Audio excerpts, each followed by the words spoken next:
This is LBC from Global, leading Britain's conversation. Mystery Hour with James O'Brien.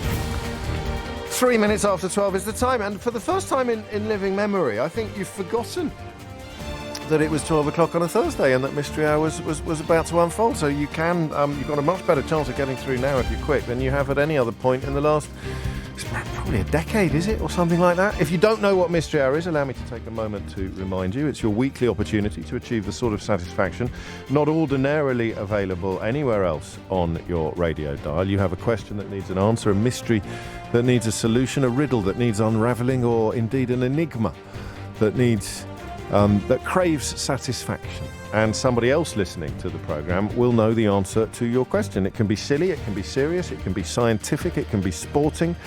We try to avoid motoring questions, but that's a very personal and particular prejudice on my part that is diminishing slightly as the years pass. But the first thing you've got to do is get in touch.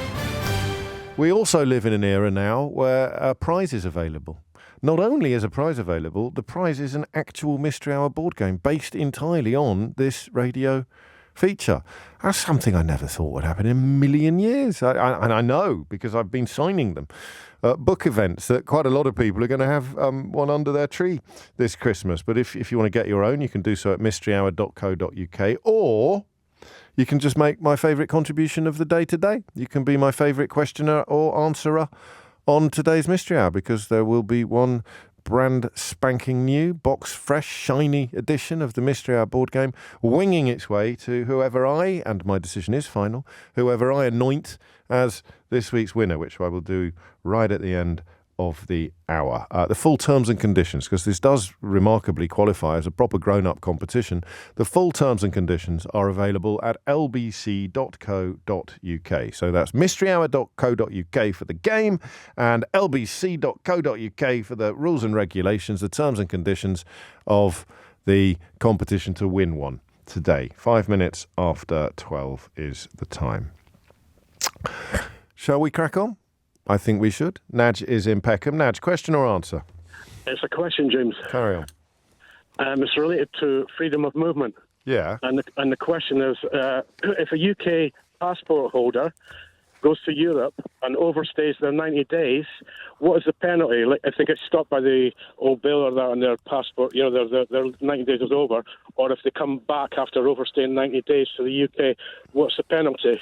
That's a good question. Or do they That's not. I mean, it's a very serious news. It's not. It's not exactly a light-hearted dive into the lighter side of life, is it? It's almost a news-based question. This, but have you? Why? What have you got planned? Nothing. You little liar! You're clearly up to something, and you think I will. Curiosity. It's curiosity. So pure curiosity. I know that you will have difficulty getting back in to the country. Do you see what I mean? So if you So if you've overstayed your 90 days already, then that's why we're going to have these checks. It's why we have to have these checks. Although, please don't forget, Naj, everybody knew exactly what they were voting for. When they voted for less regulation, they were actually voting for more regulation. But if you're in France... Cheaper everything, cheap new shoes. Cheaper food, cheap shoes for peasants, all of that. Loads of money for the NHS. Loads of money for the NHS. Red tape being torched all over the place. What you want to know, really, is if you're in France and it's day 95... Yeah. And the gendarmerie arrive. What happens? Yeah. You're on. I'll find out. And I know that you've got something planned, Naj. I'm not stupid, mate. But good luck to you. Bon chance. 12:07 is the time. If you're in the EU and you've overstayed the 90 days, what happens? 0345 6060 973 is the number that you need. James is in Winchester. James, question or answer? Question, James. Carry on, James. Okay. Why are the majority of fruits round, or at least globular? Silence. Well, I'm thinking, James. I'm thinking. I mean, first of all, I'm thinking, are you correct? But that is clearly... you clearly are, aren't you? It's not... bananas are banana-shaped. I know Boris Johnson would like to have been straightened or something. That's astonishing. Brexit has featured in 2 questions. Mystery Hour is usually a Brexit-free zone. And now we've got a 100% Brexit hit rate on the Mystery Hour questions. So why are they all round? Yeah. I mean... I don't think anyone would know the answer to that. Do you? Well, it's a brilliant question. I have no idea. There's no reason why they should be. No. Equal distribution of weight, so they'd stay on a bush or a tree for longer, so there'd be some sort of evolutionary advantage in. Oh, I like that idea. Yeah, growing round. But then you've got bananas. Yeah, but a bunch of bananas is arguably globular. It's very long, isn't it? A hand of bananas is very long. Yeah, but it is the curvaceousness of it could be construed as globular. Okay, but if you apply that idea, then grapes are more triangular, aren't they? Because a bunch of grapes is triangular, although the individual grape is round. Individual grape is round, but that is dangling. Yeah, let's leave that. Sorry, I've taken you off down a path that we never should have. Starfruit, you see? Yeah. They're sort of round, but not round, aren't they? Well, hence the name. Yeah, indeed. I shall try. Don't send me reminders of fruits that aren't round, all right? That doesn't alter the salience of James's question. The majority, he said. Why are the majority of fruits round? And if you don't even like that, you could just say, why are so many fruits round? Why are fruits round? Why are so many fruits round? 0345 6060 973. Matt is in Braintree. Matt, question or answer? It's a question, James. Carry on. Well, I think it's not Brexit related, this one, Good. but it depends on the answer. I've noticed when blind people are reading Braille, that their eyes move. Oh. So I just kind of why, and if it's like a sort of medical, if it's got like a medical name or something like that, or it's just a sort of method that they use to read Braille, that they picture it in their mind's eye. It may not be everybody who does it, because it could be a sense for people who've lost their sight. It would be a sense memory, wouldn't it? It would be so. But the words, just when you, if you would, I think you'd do. I think it's almost like a physical manifestation of how language works, isn't it? Yeah, but I mean, From you left can to touch right. things without actually looking at them and stuff like that. Yeah, I mean, it's a sense of touch. It's not a sight thing. Yes, it is. I mean, I would like to know if your eyes are in. If it is someone that's lost their sight, yeah, that would be the answer. But if it isn't, that the case? Your eyes are in sync with your fingers, I guess, in that you're kind of, you've got a left to right movement going on. But someone will. Well, I'll find out. It's a sensitively phrased question for which I'm grateful. I've tried my best to. You have, but it's genuine curiosity, and it is therefore completely reasonable question. Thank you, Matt. Mark's in Peckham. Mark, question or answer? Question, please. Carry on, Mark. My question, I don't know how to word the question, but I will put it straight away as it comes to my head. Okay. Who named people black or white? Why is it majorly Africans or Caribbean called black? When, if I see any Indian-looking guy, even though he's from Sri Lanka, automatically in my head I'll say he's an Asian guy. Yeah. But why are people called the concept of naming people by the color of their skin? Who started it? How does it come to this word? Who named people white or black? Because the people called white are not white. If you think of the They're color, pink. Yeah. So yeah, some of us are pinker than others, Mark. And also you've got many different gradations of darker skin as well, right? Right through. Yeah. So what it's the actual choice of the word black that you're picking up on, the choice of the word black and the word white. Yeah, I just want to know who named people. I don't know how it started with. Well, what a strange bunch of questions we've got this week. It's the last one of the year. We've got. Okay. Yeah, I'm just curious. Like, who started it? How does it emanate? Like, is there anything in the Bible about it? Is there anything in the Bible about skin colour, about pigmentation? I just want to find out if it's there in the history where. Why did you call us black and white when we're 100 different shades, none of which really are proper. Well, you do get proper white and proper black. If you think about the primary colours. When did we start referring to ourselves as black and white, black and white, black or white, or white and non-white? Okay, you're on. I don't know. They've got 4 questions here, all of which. Well, the first one you can answer, but the other 3, we'll see. More in hope than expectation, we press on. Thank you, Mark. He's got a point, hasn't he? Is it a black and white issue? Stephen is in Alcadiza in Spain. Stephen, question or answer? It's a question, James. And first of all, congratulations on 100k sales. You're that's very kind of you. Thank you very much. I will accept that in good grace with no false modesty whatsoever. Carry on, Stephen. As would be expected. James, I have a question. Yes. If in the past I perhaps dated Kate Middleton or Diana Spencer... Yes. Before they met their erstwhile royal husbands, yes. What's stopping me writing a tell-all book about my time with Kate or my date with Di? Nothing. But I've never seen one. Well, that's just good grace. That's good manners. Because, James Hewitt didn't he? Albeit that he had his relationship with Diana after she'd married Prince Charles. If there was any rules in place to stop people from doing that, you'd think they'd kick in more post-royal marriage than pre. Yeah, I just wondered if there is a royal decree that says if you have been in a relationship with, say, the Queen-to-be, then you are not allowed to write about it. No, I presume part of the reason for previous generations insisting on the virginity of a royal bride would be linked to the concept of protecting the privacy of the monarch, but it doesn't apply because I'm pretty sure. I think someone worked here once who'd had a fling with Prince Edward in Australia, and she was very open about it on and off air. Okay, so it just popped into my head because I thought, well, I've never seen... No, I just think that they have the examples that we're thinking of will have had, the discretion. Let's keep it in the sort of, I nearly said family, that would be a little bit 18th century, but you keep it in the social circles, in the elevated social circles. So I'll tell you something I remember from when I was a gossip columnist, and this isn't going to answer your question, but I think it will help.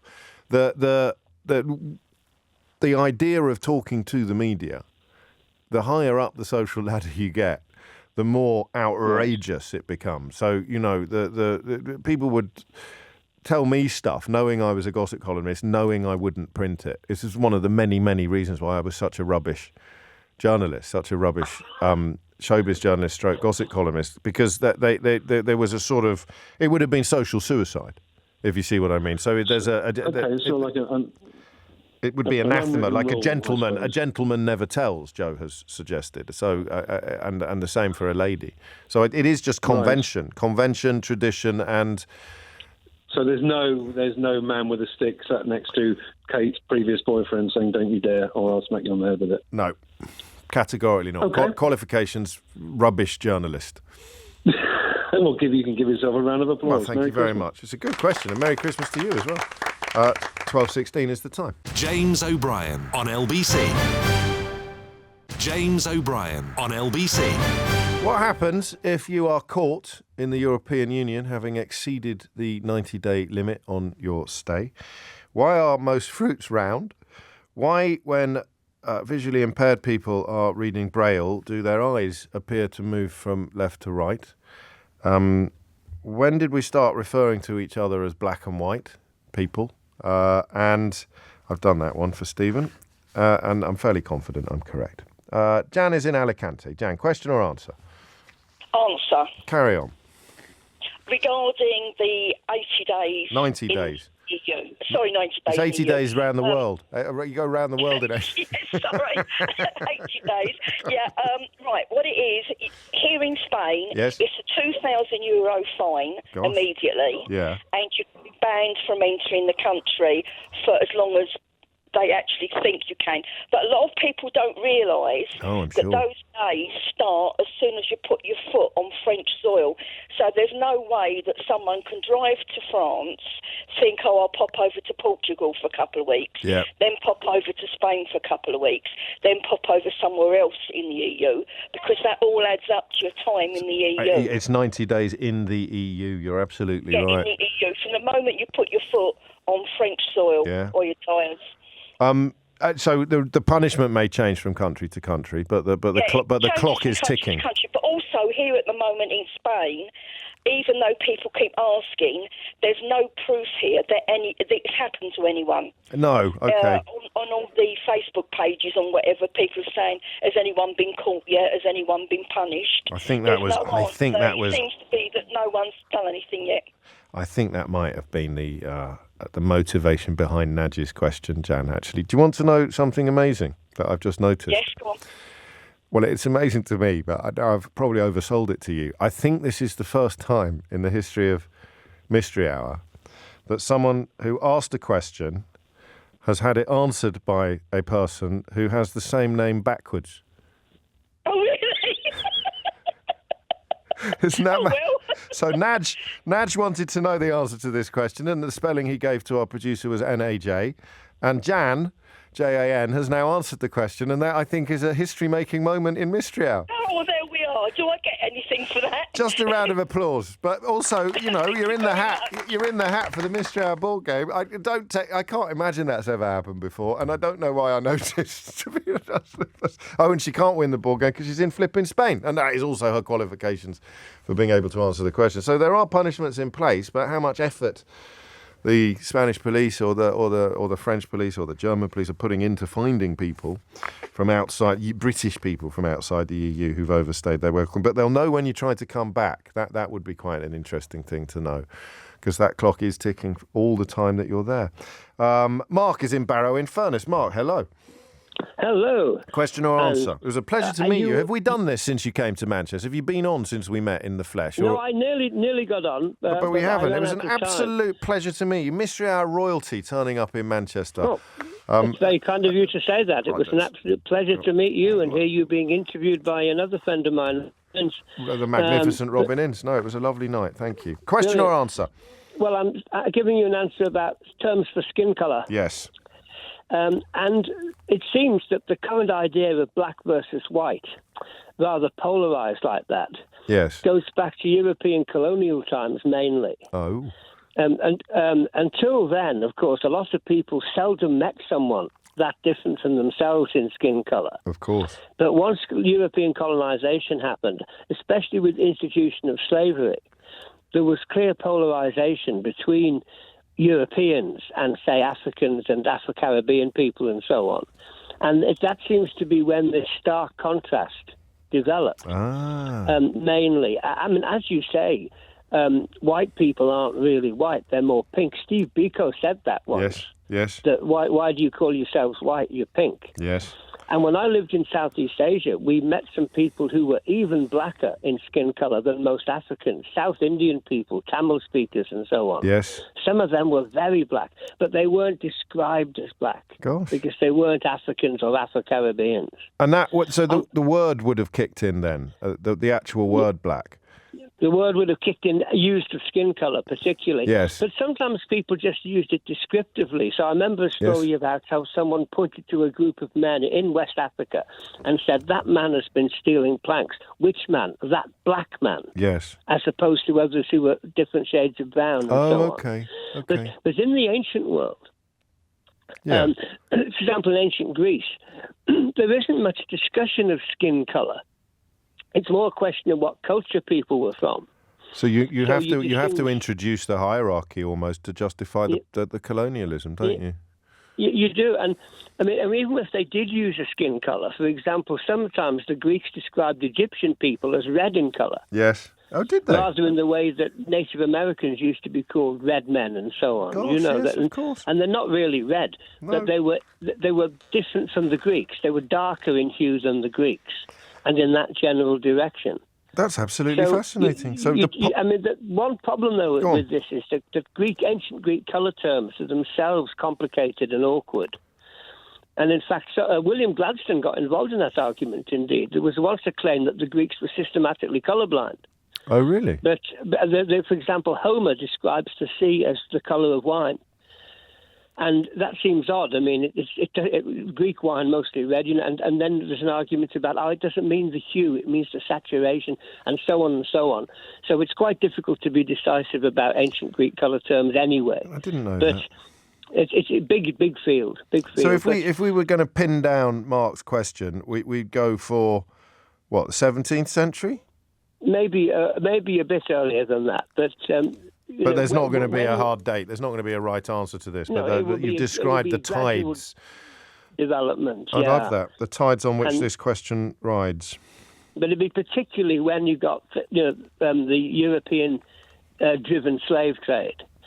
and therefore people were coming into contact with African people in that kind of context, and it became important to be very decisive about the difference. About the distinctions. Qualifications, Mark? Long-standing general, historical and sceptical linguist. Genius is the word we're looking for. Another round of applause for Mark. Thank you. Too kind of you. No, and have a wonderful Christmas. And I keep saying it, but I would love to do something with you at some point in a sort of podcast type format. But we're just so busy, both of us. But we will try and do something there because I could listen to you all day. David is in Edgware. David, question or answer? Question, please. Carry on. So if you have a choir of, say, 10 people and they're all singing, yes. If one of them sings out of tune, it's immediately obvious it sounds terrible. Yes. If you have 1,000 people or 10,000 people in a crowd singing, yes, there's going to be at least 10% of those are singing out of key, but you cannot hear them. It sounds absolutely fine, as you'll hear, in any concert or something when the performer puts his microphone to the crowd and it all sounds fantastic. Yeah. So my question is, what's the cutoff point? Is there a magic number whereby if you have more than this number, you can no longer hear? But it might be volume. So if you've got a choir of 10 people singing and you played it really loudly, do you think it would still be dissonant? Do you think you'd still detect the out of tune voice as clearly as you do? Yeah, I do too. I think so. Yeah. Yeah. Whereas, it's not percentages. That's the point. 10% of a massive crowd singing out of tune are not going to stick out like 10% of a small crowd. I don't have any data saying that 10% of crowds will sing out of tune, but I would imagine that crowds. You're going to be at least 10% are going to be singing out of tune in some way. Mate, what if it is because actually not singing in tune is much rarer than we realise? And if you're so it's unlikely you're going to have someone singing out of tune, and the more people there are, the more drowned out they will be by everybody else. I mean, it could be. In my experience, it's not the case that there are not that many people who sing out of tune. What is your experience? Well, I'm a sort of amateur musician myself, but just going to any sort of, if you do go to a concert, even. It might be that on television, when you hear it, it sounds fine. But when you're in the crowd, you can hear people around you and are not singing it in tune. I'd like to apologise for that, David, if it's because I have a particular. I'm awful. I can sing about 4 hymns in tune, and everything else. In my head, I sing perfectly. I sing beautifully. But as soon as I open my gob, it all goes south. I like that question. I shall endeavour to get you an answer to it. And thank you very much. If there is one, they're all in that category a bit today, where I'm not even sure if these questions will have answers. Why do... If 10% of a tiny choir is singing out of tune, you can hear it. But if 10% of a massive choir is singing out of tune, you can't, we believe. Why is that? 0345 606 0973. The 90-day question, a couple of you reminding me, thank you, Len, and others, is Schengen, isn't it? I don't know what the bigger rules are for the EU in general. If you went to a non-Schengen country, the 90-day thing is still ticking. But the idea of you being in the zone... The Schengen zone is why Jan's point about France and Spain was important to make. But 28 minutes after 12, a lot of you just as excited as I was by that observation that Nadj asked the question and Jan answered it. I don't know why. There's probably not even a word for that. Such a rare occurrence, is it? Angie is in Barnet. Angie, question or answer? Hello there. It's an answer. Carry on, Angie. To the fruit question. Yes. So, the reason any plant makes fruit is to disperse seeds. Ah, yes. Right? Yes. So, they want the seeds as far as possible. Yes. If that fruit is round, as it falls, it's going to travel as far as it possibly can. As in it's going to roll? As it's going to roll, yeah. So, It's going to cast those seeds nice and wide as possible. I mean, that is it, isn't it? It's a short answer, but it's also an answer possessed of a perfect beauty, a perfect symmetry, and a non-round and a non-round fruit would not. And in fact, that takes us back to bananas, which are, of course, not fruits. Maybe they just depend on monkeys. They're seed pods. Well, they do, don't they? They're seed pods. And I wonder whether also, a round fruit equals a round seed, and a round seed will pass through our alimentary canals more easily, perhaps, than no, that's a stupid thing to say. Logic. Yeah, you got it. Qualifications? 30 years working as a gardener, flinging a lot of seeds around, and I like fruit. And the round ones go further. I mean, you try rolling a brick down a hill. There you go. Thank you very much. Round of applause for Angie. Okay. Look at that. Oh, fantastic. Christmas started early in Barnet. Amelia Cox is here now with your headlines. James O'Brien on LBC. James O'Brien on LBC. It is 32 minutes after 12. A lot of you really enjoyed John Harvey's appearance on the programme. John written that book about his brother Dan, a fan for all seasons. And do you know, it struck me that something crazy happened. On the same day that John was coming in, I got a letter off a chap called Chris Swift, which is one of the most lovely letters I've had in a very long time. Because Chris put together a fanzine for Kidderminster Harriers Football Club, which, as you know, is mine, in the late 1980s, called The Soup. And he has sent me what is believed to be the last surviving full set of copies of this fanzine. And he is also dealing at the moment with terminal cancer. So that idea of sport somehow transcending all sorts of earthly concerns and bringing people together in remarkable ways, including across the radio airwaves, literally landed on my desk this morning as John was preparing to come in to talk to us about his book and his brother. So thank you, Chris, if you're listening. That has absolutely made my day, especially the bit about your son being offered the fanzines first and responding by saying, "Dad, you're a fossil." So happy Christmas, mate, and good luck. And thank you. 12:33 is the time. Back to Mystery Hour. Victoria is in Manchester. Victoria, question or answer? Question, James. Yes. Why are certain viruses, like chickenpox, but there are others, are causing significantly milder symptoms in children than they do in adults if you contract them as an adult? Are you sure? Is it worse? I mean, you mean if you've never had it and you get it as an adult? That's the one. So Okay. chickenpox is one, but then there are others like hand, foot and mouth, and then there's cases of mumps. Before the vaccine was developed, it was much more dangerous to contract mumps Well, I as know an that adult mumps for than a as boy child. could affect your fertility, though. So it cuts. So maybe it's got something to do with puberty, but I don't know what. So why are some viruses much more dangerous, much more unpleasant for adults than they are for children? Yes. That's a really good question. Why do you want to know? Just curiosity.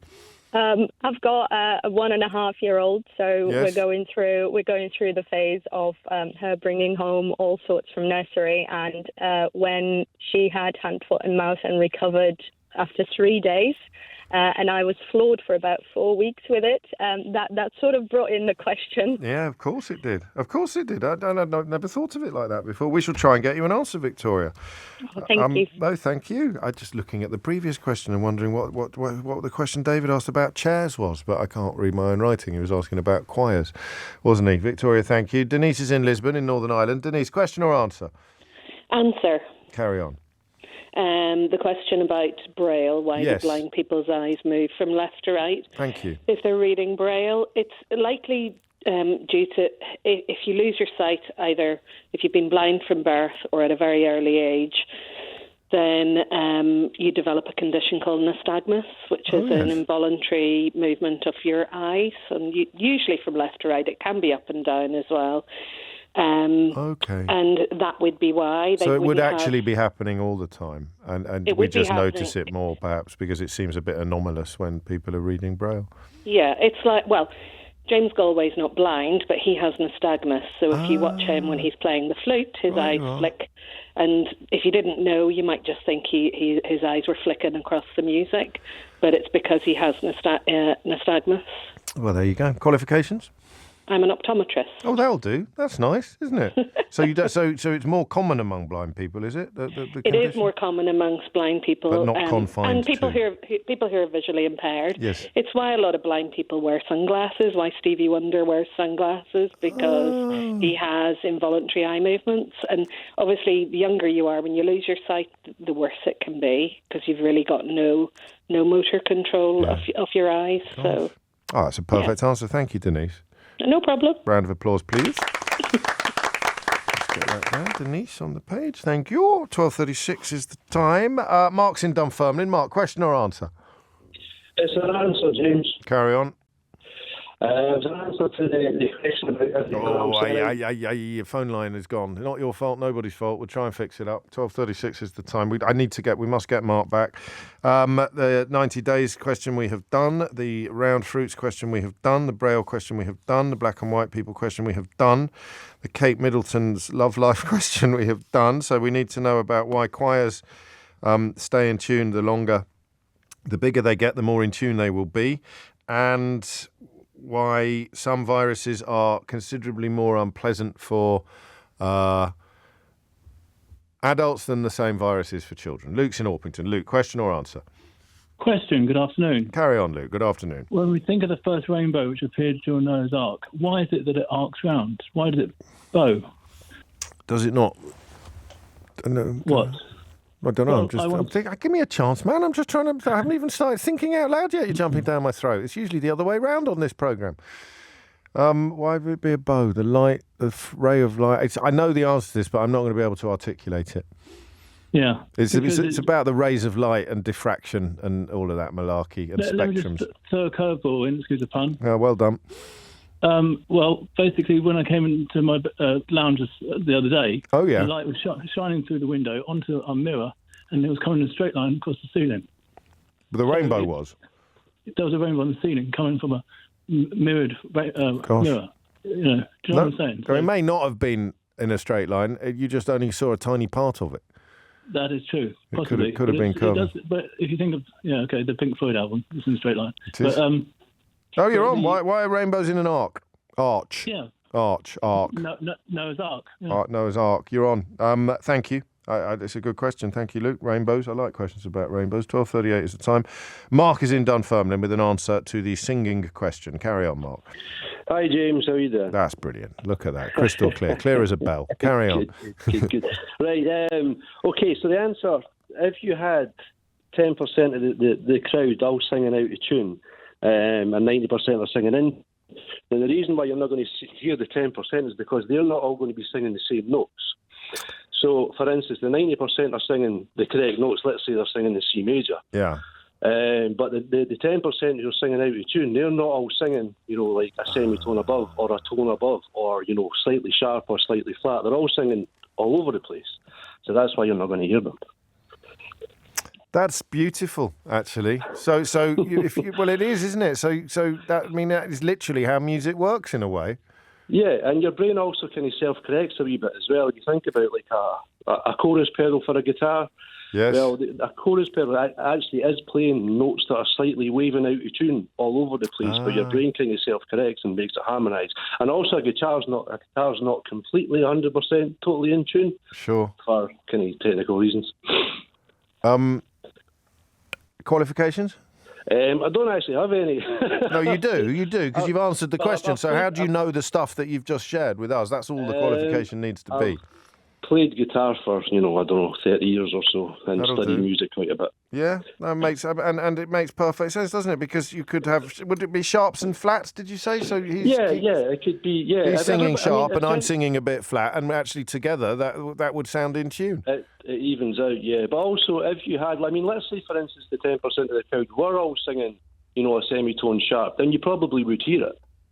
But for the fact that they're not all singing exactly the same notes out of tune, they're all singing, slightly sharp, slightly flat. So whereas if there's 10 people and one person out of tune, you're going to be all over it, aren't you? You're going to hear it really clearly. You're going to notice that straight away.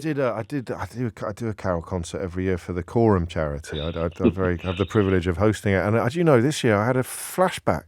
So every year, just before the Christmas carol concert at my prep school, the teacher would go around pointing at some of us and saying, mime, because you had to contribute to the carol concert, but obviously some of us were so bad that he would tell us we'd just sit there like goldfish going, the herald. So just pretend. Yes, that was it. That was it. Unless it was to be a pilgrim, in which case I was smashing. Anyway, have a round of applause. Thanks. Cheers, well mate. played, Mark. Thank you. Take care. Gerard is in Corby. Gerard, question or answer? Question, please, James. Carry on. Yeah, the question I have is, what it seems to me, why isn't there an abundance of Welsh-specific surnames? Well, there is, isn't there? Well, I'm not aware of them. I mean, the Scots, the Irish have their sort of names, Campbell, O'Brien, etc. But I'm not aware of loads of Welsh Christian names. Jones. Well, that's just son of John, isn't it? John's, and it's a Welsh. Sort of I think English as well. Jones is a Welsh name, don't you? Is it? Yeah. Well, yeah. I mean, it's obviously it's yeah. But they're all like Williams, Evans, that sort of thing. But there's nothing. There's quite a lot, I think a lot of names will be of Welsh surnames. I think the problem is probably the opposite. I think there's been much more crossover from Welsh into English names, so you don't realise that names we think of as English are actually going to be Welsh in even the Earl of Cadogan, Cadogan, who owns half of Chelsea. That's a Welsh name, I think. I was sort of going like Llewellyn. Is that a Welsh name? Yeah, that's Welsh. But just in terms of the pure numbers, and given that I think that the Welsh are the most abundant native speakers out of the Welsh, Scots, Irish, English. Yes. It's just bizarre that there aren't sort of real in the Welsh language. But I think there are. I think there are. I think there's absolutely loads, actually. And I think I think oddly, you've never Googled this, have you? No. No, because I think if you had, you'd go, oh, God, of course. Even Cadwallader, Carol Cadwallader, the brilliant journalist, her name is a Welsh. That's a Welsh name, Cadwallader. Okay, so they've kind of originated in Wales and then come into the English language, then David David is a Welsh name. David, probably even Davidson. Bevan, Bevan. Yeah, I'm aware of that one, yeah. And Urim Bevan, obviously it says there's loads of Griffiths. Christian names that are distinctly Welsh, but I wasn't aware of distinctly Welsh surnames. Howell is Welsh. Owen. Okay. Owens, Parry, Lloyd. Powell. Okay. There's a lot of Welsh there, mate. I think I think that here is a problem we do not need to worry about. The Welsh are very well represented. I stand corrected on national radio. I should get a round of applause out of it at least. Well, thank you, Gerard. Qualifications, kind of work. Norman Price. Price is a Welsh name. I love it. Edwards. I don't know why I'm trying to do the accent. John's in Brighton. John, question or answer? It's a question, James. Carry on. Okay, so this comes from an imaginary conversation that I had with the Almighty, after meeting him, and where I say, "Oh, so you do exist after all?" Right. And he says, "Yes." Well, and I said, "Well, you could have given us a clue." Yeah. And it says, "Well, did you not notice the moon? The fact that it never ever changes face, that it only presents one side of itself. Yeah. And also that it's exactly the right size to cause the solar eclipse effect. And it's not, because we get the diamond ring effect where it's precisely the right size to block out the sun. No, it's not. No, it's not. It's precisely the right distance from the sun. Exactly, but the size that it presents to us in the sky is sort of that's a function of the distance. Yeah, but it hardly ever happens. Yeah, but it does happen, though. Yeah, but that doesn't prove the existence of the Almighty. That just proves. No, but but also you have the fact that the face of the moon doesn't creep round. It doesn't. It's not very slowly. I don't understand the question. Okay, so we only see one side of the moon, don't we? Yeah, we'd never see the dark side. No, so doesn't that strike you as being a bit weird? No. Why would it? No. Well, that's not a mystery hour question. Doesn't that strike you as being a bit weird? How did you get on? It's not a mystery, is it? Does that strike me as being a bit weird? No, it doesn't, John. Give me a round of applause. Well done, no, I didn't mean give me a round of applause. But what is the actual question? The question is that are we witnessing a miracle every single day? Definitely not. Definitely not. But only one side of our satellite presents itself to us. Doesn't strike you as sort of strange, Well, if I stood in the middle of the room and everybody around me was doing the Okey Cokey or playing Ring a Ring a Roses, I would only see one side of them. Would that be a miracle? No, I don't think. I mean, I don't think you quite understand how the orbital mechanics of this. And I do. If you have the reason, I know the reason why we only see one side of the moon. Yeah. It's because its orbit and the rotation of the Earth are in a kind of a synchronous thing. So as it rotates around us, yes, it's slowly turning in a way such that we only see one side of it. Yes. That is really, the amount of celestial sort of mucking around that must have happened for that to happen strikes me as an incredible miracle. Okay. But it's something so is it a miracle? You can't have a question on Mystery Hour. Is it a miracle? Who's qualified to answer that, for example? Well, I don't know. Professor Hell, maybe? He's not God. Well, he seems to have a fairly wide knowledge of how things work. He's a sharp fella, I grant you, but I think the Pope can judge what is a miracle and what is not, but it has to be done by a human. So it's just not, it doesn't even fit the definition of miracle, this. I'm going to write down planets, moons, John. And that's it. Eclipse. As well, you've got to throw the eclipse into it as well. Right, because planets, moons, that's the icing on the celestial cake. Moon eclipse, John. Yes. All right. Brian in Dulwich is very unhappy. Do you know what he's just sent me? You go on then. What has Brian sent you? Brian has written, James, I couldn't get through because of Moon Man, question mark. I thought this was fun. I thought you'd love it. I think this is like, I'm Team Brian. James O'Brien on LBC. James O'Brien on LBC. It really is. 10-1 is the time. You are listening to James O'Brien on LBC. Tidally locked was the phrase that Keith was shouting in my ear that I couldn't quite understand. And that should really have dealt with John's question. The question of why chickenpox and some other viruses are more virulent, if that's the correct word, or more unpleasant for adults than they are for children needs answering. So does the question of why rainbows are arced, why rainbows are the shape that rainbows are.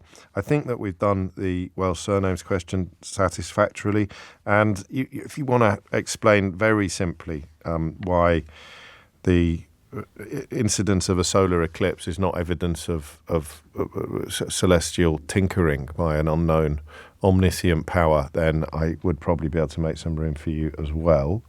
Kaylee's in Glemsford. Kaylee, question or answer? I've got an answer, James. Carry on. It's an answer to the Welsh surnames question. Ah, yes. So when Welsh surnames traditionally used to be the person's name and then ap and then the father's name. So, for example, you would have something like Pwyll ap Sean, which would be Pwyll son of Sean. And when the English made it, that was too difficult for them to remember and keep track of. So they started anglicising some of the names. So someone like Pwyll ap Sean would then become Paul Jones because it sounded more like Jones.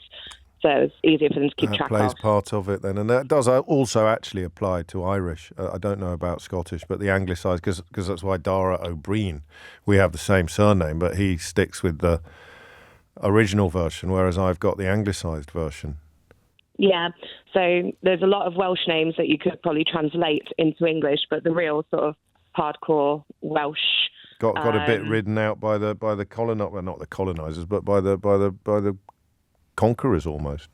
Yeah, so we still get some people that stick with their traditional Welsh names because when I went to uni in Wales, we had one lecturer who was meant to be my personal tutor, and I looked at his name on the list, and I had to ask for help for how to say his name because he stuck with the Welsh. Then there it is, and it's not. I mean, whether or not it's a sort of form of colonial oppression or not, I don't know. It could just be genuinely we can't say that, like you couldn't say it, and therefore but one side makes it easier for the other side. Although it never really seems to go the other way, does it, with the English? So that's what are your qualifications then? You went to university in Wales and you witnessed it.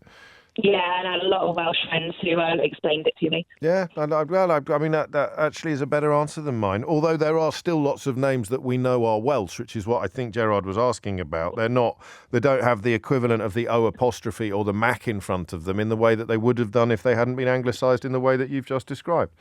Yeah, so probably something like someone who was called Davis. Their original Welsh name probably would have been Ap Davis or something like that. No, that's a beautiful answer, much better than mine, and it earns you a round of applause. Well, thank you.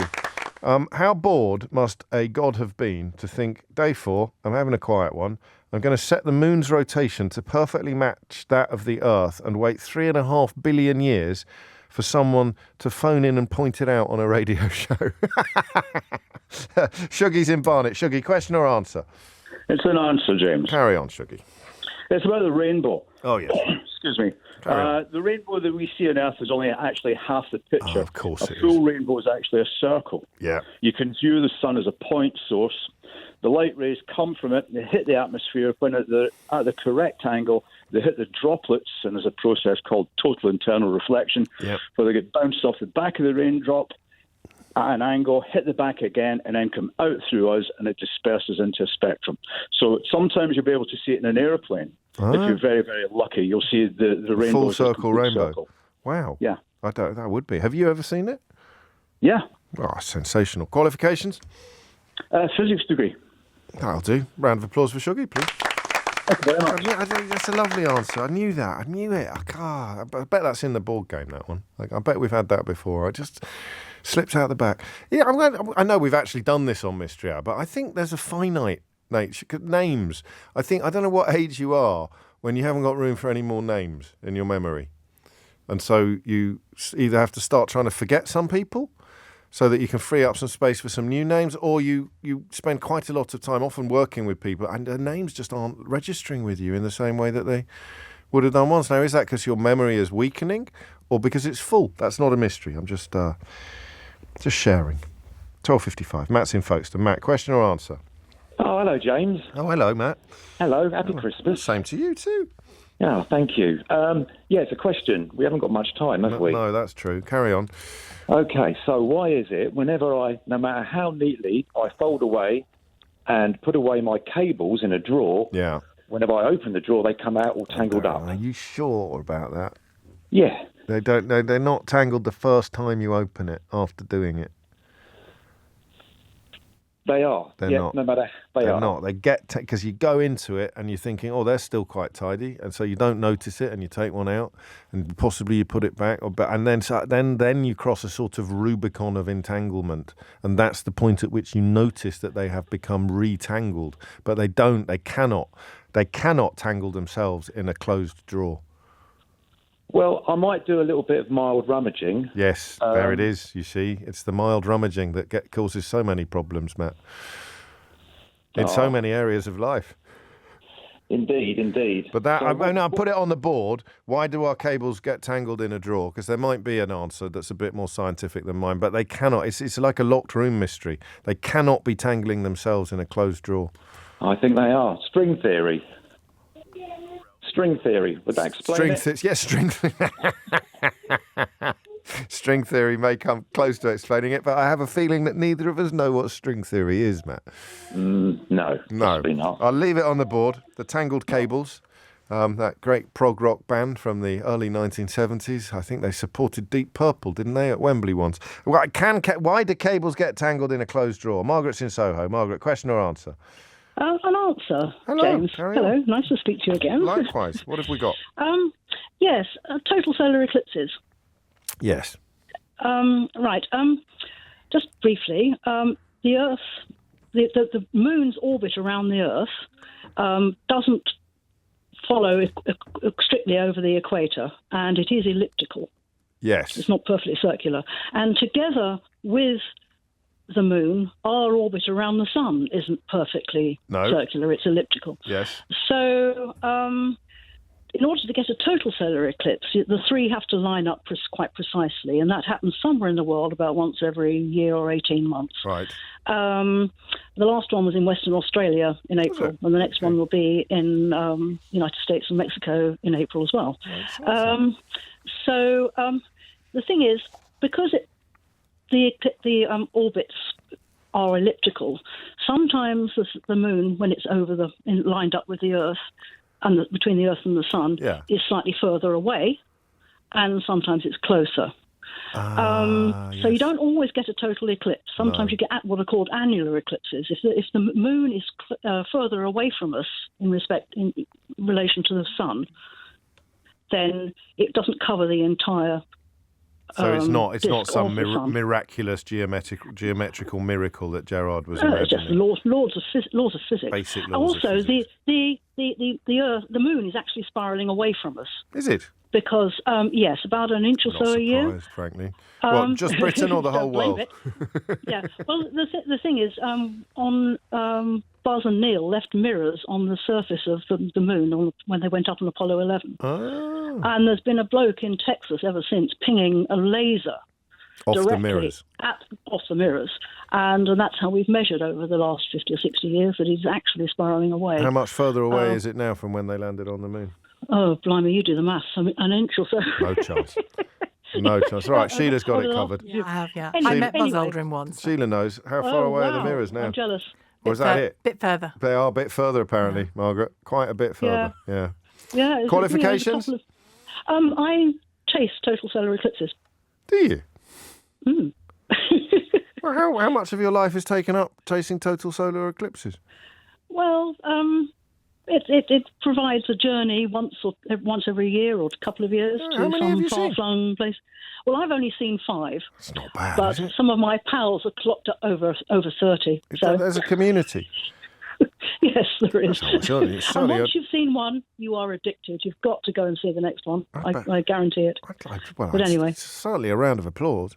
Thank you. No, thank you. And I think probably a Mystery Hour ball game as well, don't you? It's not quite a solar eclipse because she talked herself out of a Ray Liotta by telling us that there are people who've seen 30-odd of them. So but I think I'm going to give Margaret the ball game because she brought so much to the table. If you missed any of today's show, you can listen back to the whole show podcast on Global Player, where you can also pause and rewind live radio. All LBC's shows are there, as well as the world's biggest podcast. Pause and rewind live radio on Global Player, where you're always in control. Download it from your app store or head to globalplayer.com. It's free. Tom Sawbrick with you at 4, also free. And now on LBC, it's time for Sheila Fogarty.